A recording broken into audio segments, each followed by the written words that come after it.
रुफामनि बाथौ धोरोम चिरां बागदुवार जन बिजनिया 2024 इं मायथाइनि मेट्रिक आनजादाव सेथि थाखोआव उथ्रिसारनो हानाय फरायसाफोरखौ बरायनाय जायो।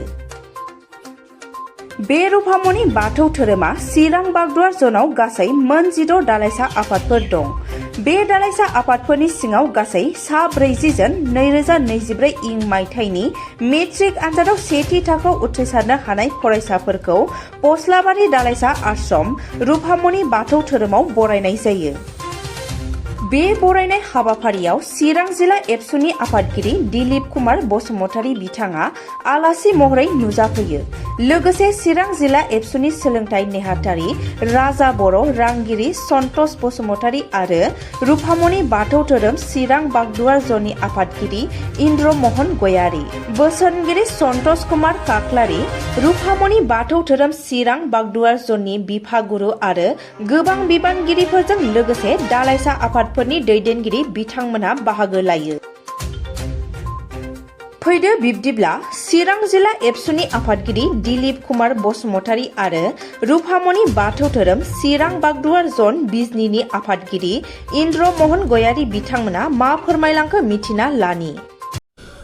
दिनैहाय मेट्रिक पास जानानै हायर सेकेन्डारि जायफोरनाखि बर' बिजोंजों फरायनानै माने फार्स्ट इयाराव एडमिसन लाहैयो, साइन्स हक आर्ट्स हक बा कमार्स हक, दा बिनि थाखाय जोङो नुदों थांनाय समफोराव जोंनि मेट्रिकआव फार्स्ट डिभिजन जानाय, लेटार लानाय, स्टार मार्क लानाय, डिस्टिंसन लानाय बेबायदि स्टुडेन्टफ्राबो मालाबा माने माखासे गाव थासारिजों एडजास्ट जानो हायैयाव फार्स्ट इयाराव फेल जानायखौ जों नुबोदों।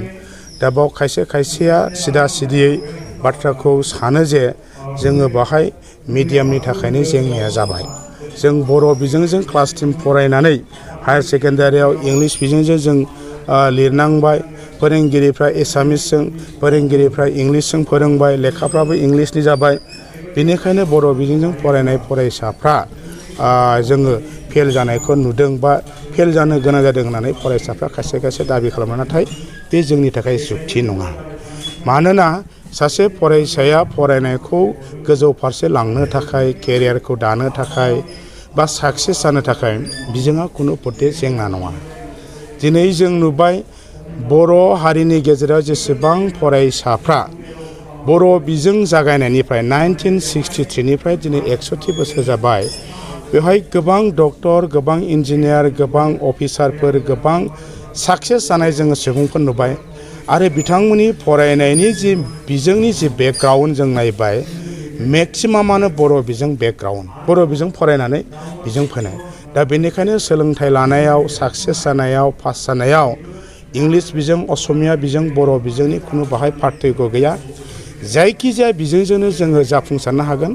केबल जोंनि गोसोआव, बेक्तिनाव गावनि जि गोसोनि बोलो, गावनि जि मोनसे बिसास, गावनि जि नाजानाय बे थानांगोन, जों बेखौ खावलायो।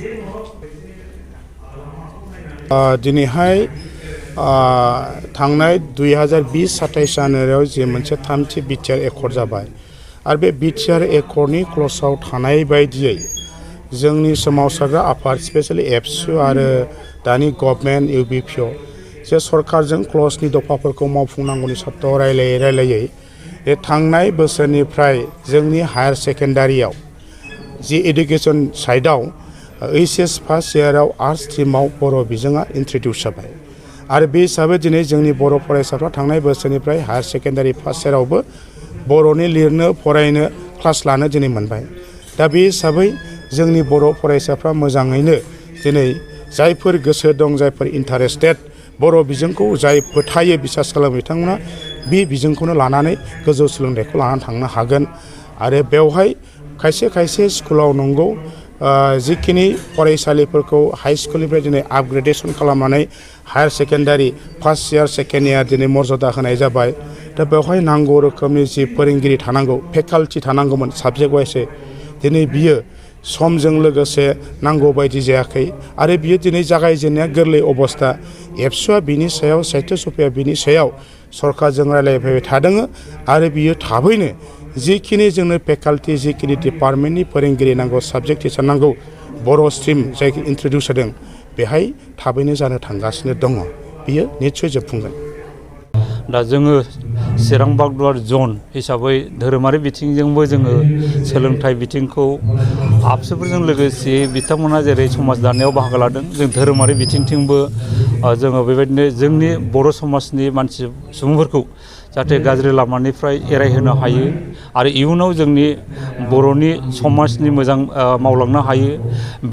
बेनि थाखायनो जोङो रुफामनि बाथौ धोरोम आफादनिफ्राय जोङो नैबे दिनैनि मेट्रिक आनजादाव पास जानाय, सेथि थाखोआव पास जानायफोरखौ जोङो बरायनाय हाबाफारिखौ लानाय जादों। बेखौ जोङो चिरां बागदुवार जन आफादनिफ्राय दिनैसिम खेबबा बिथिङाव सफैबाय। जोङो बाथि खेबाव आगान सुरबाय आरो जोङो इयुनावबो होलांबाय थागोननि थांखिया जोंनाव दंखायो।